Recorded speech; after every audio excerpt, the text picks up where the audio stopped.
Well, now it's time for the children's talk, and this has been a very special weekend. Some of you boys and girls may have heard about it. It's to do with the Great War that took place 75 years ago, and all the terrible things that happened, and yet how that God brought this country out of it. And I thought I'd tell you about something that happened during the war, about a little boy. This is obviously a true story.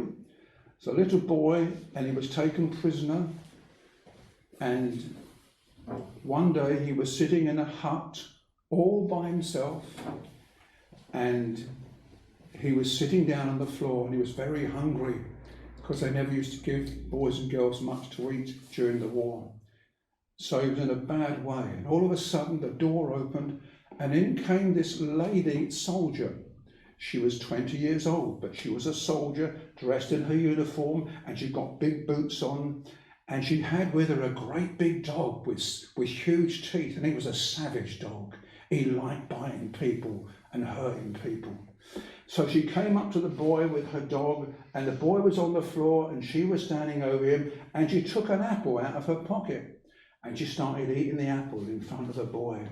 Oh, that boy would love to have had that apple, but she was trying to torment him. She was eating the apple in front of the boy, and when she got down to the core, the bit in the middle, she put it on the floor next to the dog, and then she went out of the hut. She was hoping that while she was out, the boy would try and get the core and eat it, and the dog would jump on him and savage him and tear him to bits and bite him. But the boy was too frightened. He knew that if he took the core, this dog would really have a go at him. So he was too frightened, even though he was very hungry, and he didn't do it. When the lady came back in, she was sad that the boy hadn't taken the core. She thought he'd be covered in blood by now, but he wasn't. And so she just was so annoyed. She got her boot and the heel of her boot, and she squashed the apple core into the floor like that, so nobody could possibly have any of it. She did that, and then she walked out with her dog.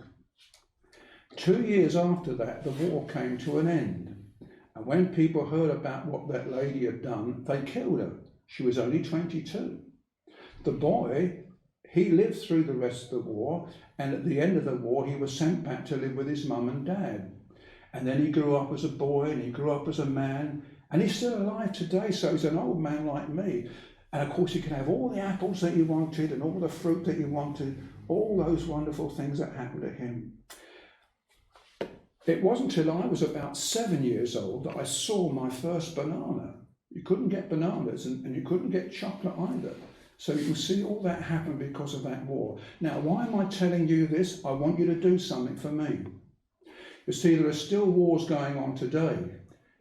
Thankfully not in our country, but in different parts of the world, different countries, there are wars going on, and boys and girls are being treated very badly in those places. And I want you to pray and ask God that these boys and girls would be looked after and come through these terrible times. I don't know whether you pray on your own, whether you pray with your mum and dad, whether you don't pray at all, but would you be kind enough to start praying for these boys and girls who live in these countries where there's war? I pray for them almost every day. It doesn't take long to pray for them. And the other thing I want you to do is to thank God that there's no war in our country now, and that you're well looked after, and you can have as much to eat or whatever you want. So that's two things I want you to do regarding prayer. Pray for these boys and girls in other countries where there's war, and thank God that He's looked after you so well.